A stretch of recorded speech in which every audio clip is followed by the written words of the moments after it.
네, 반갑습니다. 이모듬의 충무초등학교 교사 강동원입니다. 오랜만에 만나뵙게 돼서 너무 반갑습니다. 밀양의 상림초등학교 교사 손묘경입니다. 반갑습니다. 거제 제산초등학교 교사 김경일입니다. 또 뵙게 되어서 행복합니다. 네, 그 장제초등학교 앵거리바디 김경일입니다.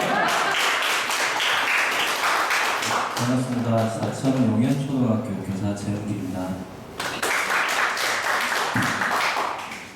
예, 저희 지금부터 2019 초등배움 중심수업 9기학교 탐방 연수 발표 시작하도록 하겠습니다. 예, 저희는 덴마크의 뇌레브로 파크스쿨에 다녀왔습니다. 예, 그곳에 가서 학교의 사회적 위치가 어떤 건지 한번 몸소 느끼고 배우고 돌아왔습니다.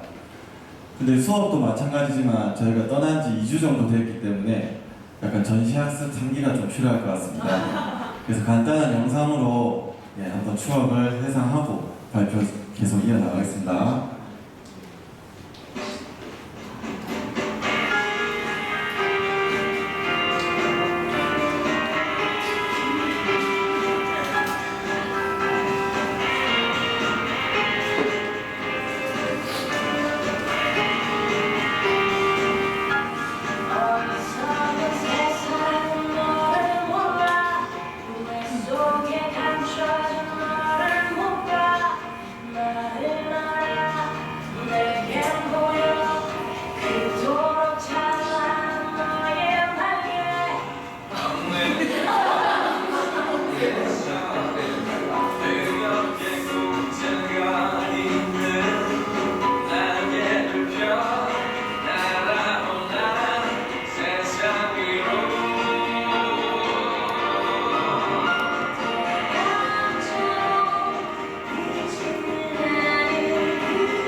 네, 저희가 다녀온 학교가 또 친절하게 또 교장 선생님께서 크게 확대를 해주셔가지고 발표하는데 큰 도움이 되는 것 같습니다. 예, 제가 발표할 순서는 다음과 같습니다. 먼저 뇌레브로 시에 대해서 한번 지난번 말씀드렸지만 짧게 다시 언급하고 지나가도록 하겠습니다. 이 벽화에서 알 수 있듯이 뇌레브로라는 이 도시는 우리나라로 따지면 고등 래퍼들이 많이 존재하는 아주 힙한 도시였습니다. 그래서 마약이라든가 범죄가 심하게 빈번하게 일어난 곳이었고요. 하지만 코펜하겐시에서 주민들과 행정지자체들이 함께 극단적 참여를 통해서 이렇게 공원으로 탈바꿈하였습니다. 이렇게 마약과 범죄가 횡행했던 코펜하겐 뇌레브로가 이 공원 조성을 통해서 평화적이고 주민들의 화합을 이끌어가는 장으로 변화하였습니다. 거기에 발맞춰서 바로 뇌레브로 파크스쿨도 파크에 초록색이 강조가 되어 있습니다. 그래서 우리가 공동으로 학교를 개발하자라는 이 슬로건을 바탕으로 이 학교는 운영되고 있습니다. 예, 이 학교에서 바라는 교사관이 있었습니다. 지난번에 말씀 못 드렸는데 채용 공고를 제가 번역해서 왔는데 제 하단에 보시면은 지역사회에 대한 책임을 지고 밀접하고 발전적인 협력을 준비하고 있다. 그러니까 이런 사람들을 우리 학교에 왔으면 좋겠다고 채용 공고에 있었습니다. 그만큼 이 학교에서는 지역사회에 대한 책임을 강조하고 있었습니다. 네, 학교 교육과정으로 넘어가 보겠습니다. 학교 교육과정 구성은 먼저 교육위원회와 학교 이사회 협의에 의해서 진행되고 있었습니다. 특히 교육위원회는 우리나라로 치면은 이제 학교 교육과정위원회를 떠올리시면 될 것 같고, 학교 이사회의 경우에는 학교 운영위원회와 비슷하다고 보시면 될 것 같습니다. 특이한 점은 교육위원회에 교사만 참여하는 것이 아니라 학부모, 학생까지도 참여해가지고 같이 교육과정을 구성한다는 것이 좀 특이한 만한 점이었습니다.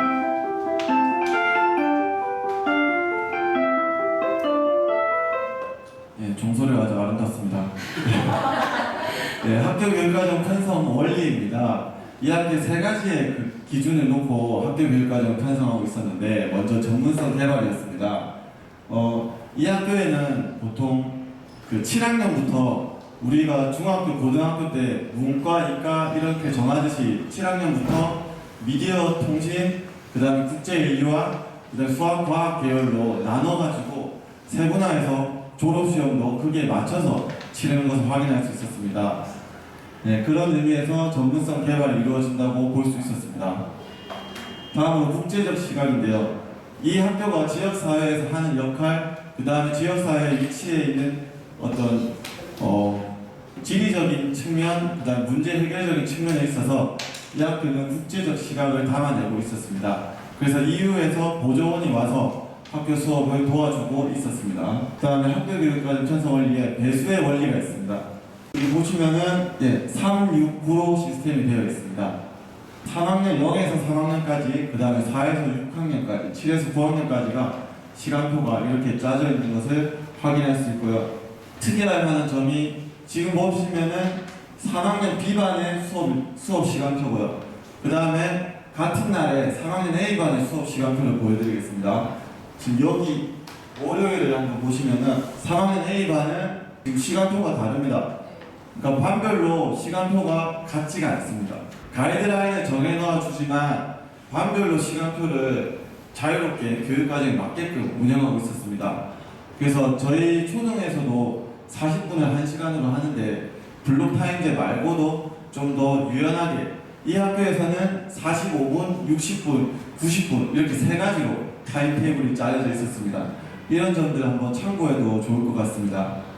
그리고 교육과정 편성 시수입니다. 편성 시수가 아래 하단에 나와 있는데 0에서 3학년 학생들은 750에서 한 780, 4, 5, 6은 900에서 930, 7, 8, 9은 960에서 930이었습니다. 우리나라하고 약간 비교해보면은 우리나라는 이제 학년군으로 물론 되어 있지만 제가 그걸 반으로 쪼개서 나왔는데 그 덴마크의 아이들보다 100시간 이상의 더 많은 수업 시수를 갖고 있다는 점도 확인할 수 있었습니다. 다음 생활지도에 대한 이야기를 말씀드리겠습니다.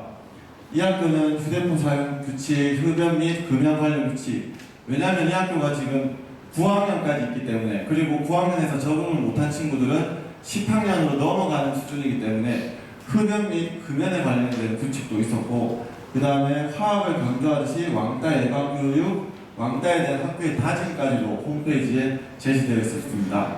그러니까 단 한 명의 학생들도 우리가 케어하겠다.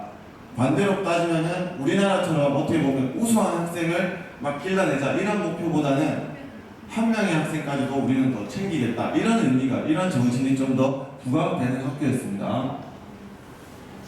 학교 전체 공간에 대한 말씀드리겠습니다.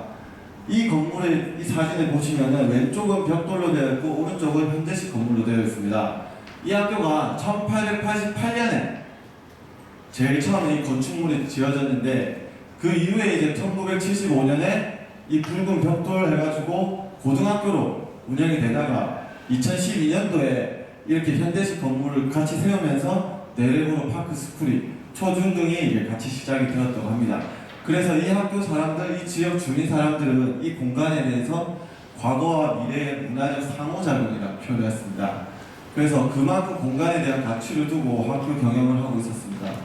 학교 내외 공간은 사진으로 한번 보시겠습니다. 야외 과학실도 우리 볼 수 있었고, 그 다음에 창문을 활용한 교육도 있었고, 교실 내부도 이렇게 우리가 확인할 수 있었습니다.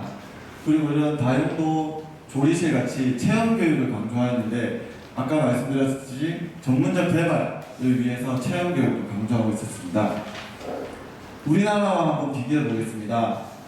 네레브로 파크스쿨처럼 지역사회 문제를 온전히 떠안아서 가는 학교가 있는가 한번 살펴보았더니 서울의 대동초등학교에서는 신입생 전원이 다문화 학생이었습니다. 그래가지고 이 학교 교육과정을 한번 살펴보니까 교육관 자체가 글로벌화했습니다. 거기에 따른 특색 사업 역시도 다 다문화 학생들이 공존할 수 있는 그런 교육과정을 하나하나 짜고 있었습니다. 물론 경남교육도 이렇게 하고 있는 학교가 많은 걸로 알고 있습니다. 근데 너무 특이해서 대표적으로 사례를 가져올 수 있었습니다. 네, 마지막으로 말씀드리겠습니다. 지역사회 문제를 해결해 나가는 학교라는 컨셉으로 말씀드리면 경남교육은 지금 어떤가에 대한 고민을 해보았습니다. 지난 5월 2일에 김해에서 교육부 장관님도 함께 오셔가지고 행복교육지구에 대한 이야기를 나눈 것으로 기사를 통해서 저는 접할 수 있었습니다. 우리 아이들이 지금 뛰어놀고 있는 공간이 지금 학교에서 마을로 확장되고 있었습니다. 그리고 우리 선생님들, 학부모님들도 마음과 어떤 태도가 학교에서 마을로 계속 확장되고 있음을 알 수 있었습니다. 지난번에 제가 극단적인 참여에 대해서 말씀드렸는데, 극단적 참여를 하기 위해서 가장 중요한 것은 개방적인 태도라고 확인할 수 있었습니다. 아무리 좋은 교육, 아무리 좋은 정책, 경남교육에서 확산시키고자 하지만 현장에 있는 선생님들, 학부모님들, 그 다음에 아이들까지도 좀 더 개방적이고 열린 태도를 가진다면 저희 나라 역시도 지역사회에 있어서 우리 학교가 중심적이고 중추적인 역할을 하지 않을까, 그렇게 생각을 하고 발표를 마치겠습니다. 예, 이상입니다. 끌림, 설렘, 어울림으로 만들어가는 용남 치비력 행복 레시피. 예, 저는 그 문구를 보고 저희 국외연수도 그것과 맞닿아 있지 않았나, 그런 생각이 합니다. 좋은 분들과 함께해서 많이 끌렸고 설렜습니다. 그리고 지금도 어울릴 수 있어서 너무 행복합니다. 감사합니다. 저는 가기 전에 제가 교직 경력 올해로 25년 차인데 제 나름의 교육관이라 그럴까, 그런 게 이제 저는 잘하고 있다고 생각을 했었습니다. 근데 이제 드디어 덴마크 연수를 하게 돼가지고 힐링의 시간을 가지면서 좀 그 선진국의 그런 시스템은 좀 자유를 많이 주고 또 머리와 관계를 중시하고 그런 걸 보면서 저 스스로 제가 좀 그동안 너무 규제와 또 이런 그런 게 좀 많지 않았던 교사였던가 반성을 했습니다. 좀 돌아와요. 좀 3주가 지났는데 제가 우리 반 애들한테 다가가니까 애들이 선생님 조금 더 많이 웃는 것 같아요. 제가 며칠 전에 물었습니다. 선생님 갔다 오고 나니까 바뀐 게 뭐가 있니? 더 잘 웃는 것 같아요. 친절해졌어요. 가기 전에도 스스로 친절하다고 생각했었는데 이번 연수가 힐링이 되어가지고 저한테 다시 한번 앞으로 남은 15년을 잘 살아갈 여유와 그런 시간이 되었던 것 같습니다. 좋은 기회 주셔서 너무 감사합니다. 제가 이번 연수를 갔다 오면서 학생들에게 물어봤어요. 너희들 행복하니? 그러자 한 반에 6반의 수업을 들어가는데 한 반에 2-3명 정도만 손을 들고 나머지 학생들은 힘들어요, 행복하지 않아요 라고 말을 하더라고요. 그래서 이제 내가 일주일간 연수를 이런 데 다녀왔고 이런 학교 시스템에서 이렇게 공부한다는 모습을 말하자 아이들이 덴마크 갈래요, 네덜란드 갈래요 라고 이렇게 말을 하는 걸 보면서 같은 또 자식을 키우고 교육을 하는 교사 입장에서 뭐가 바뀌어야 될까? 사회 구조가 다르기 때문에 그걸 그대로 가져올 수는 없지만 우리가 이번 연수를 통해서 조금이라도 느꼈던 부분을 또 우리 시스템에서 할 수 있는 부분을 조금 더 하면 우리 아이들이 행복하지 않을까라는 생각을 했습니다. 이번 연수 기회를 갖게 해주신 모든 분들께 정말 다시 한번 감사드립니다. 요즘 별명이 하나 생겼습니다. 제가 학교에서 친절한 경렬씨. 예, 인상이 조금 과하다 보니까 우리 1200명이 학교에 있거든요. 교감생도 2분이시고 우리 아이들에게 조금 인상스러운 그런 교사였는데 한 3주간 이렇게 지내면서 아이들에게 자유를 많이 줬습니다. 많이 웃고 그러다 보니까 친절한 경렬씨가 되었습니다. 교사는 실천가라는 말을 합니다. 이번 연수를 통해서 우리 아이들과 이 배운 모든 좋은 장학들만 함께 할 수 있는 그런 교사가 되도록 노력하겠습니다. 고맙습니다. 먼저 감사의 말씀드립니다. 병든 자를 이렇게 가진 많은 걱정과 염려로 보살펴 주심에 너무 감사하게 생각하고 그 덕분에 많은 치유가 되었고 이번 연수를 통해서 큰 교훈을 얻은 게 인생에서 건강이 최고다 생각을 하게 되었습니다. 여기 계신 모든 분들 다 건강하시고 앞으로 자주 외국에 나갈 때 돈을 좀 쓰더라도 비즈니스로 하실 수 있도록 좋은 일만 생기길 바랍니다. 감사합니다.